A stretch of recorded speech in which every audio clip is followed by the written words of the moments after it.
Hi అండి, నమస్తే అందరికీ. క్రోధినామ సంవత్సరం శుభాకాంక్షలండి. షడ్రసోపేతమైన ఈ ఉగాది పచ్చడిలాగే మన జీవితంలో కూడా అన్ని రసాలు సంపూర్ణంగా ఉండాలని మనస్ఫూర్తిగా భగవంతుని కోరుకుంటూ మనం ఈవేళ ఉగాది పచ్చడి ఎలా తయారు చేయాలనేది నేను మీతో షేర్ చేసుకుంటున్నాను. ఒక్కొక్కరు ఒక్కొక్క స్టైల్లో ఉగాది పచ్చడిని తయారు చేస్తారు కదా. మన చింటూ క్రియేషన్స్ తరపున మనమైతే ఉగాది పచ్చడిని ఎలా తయారు చేసుకోవాలి అనేది నేనైతే మీతో ఇవాళ షేర్ చేస్తున్నానండి. సో ఇంకా మీరు ఫస్ట్ నుంచి లాస్ట్ దాకా మిస్ అవ్వకుండా చూసి ఉగాది పచ్చడి ఎలా చేయాలని మనం నేర్చేసుకుందాం. నేనైతే ఫస్ట్ ఇవాళ ఉగాది పచ్చడికి వేప పువ్వుని తీసుకొని ఇలా ఒలుస్తున్నానండి. మనం దండిగా క్వాంటిటీ చేసే పని అయితే చేటలో వేసుకొని చెరుక్కొని చేసుకుంటాం కదా.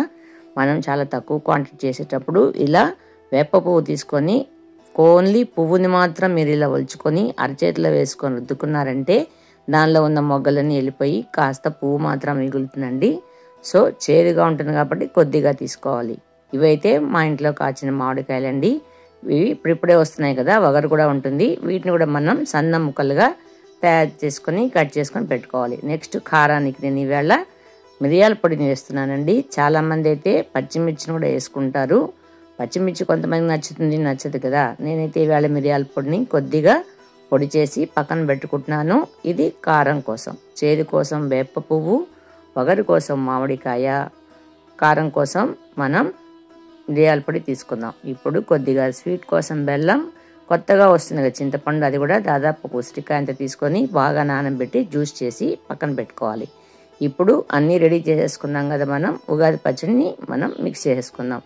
తీసుకున్న చింతపండులోని గుజ్జు చిక్కగా తీసుకొని రసాన్ని ఒక కప్లో తీసుకోవాలండి.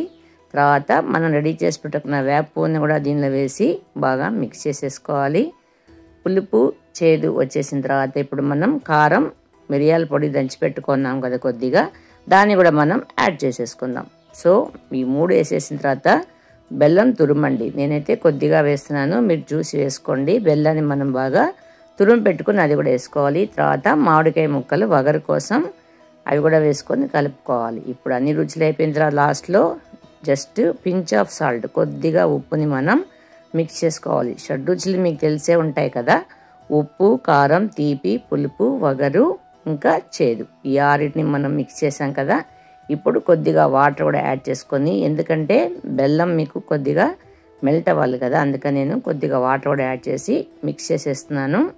సో ఇలా రెడీ చేసుకున్న ఉగాది పచ్చడి మనం భగవంతుడికి నైవేద్యంగా పెట్టేసి పొద్దున్నే లేచి మనం అందరం తీసేసుకోవాలి. మా ఇంట్లో మా అమ్మగారు అయితే కాఫీ కూడా తాగకుండా ఫస్ట్ ఉగాది పచ్చడి ఇస్తేనే తర్వాత కాఫీ ఇస్తారండి.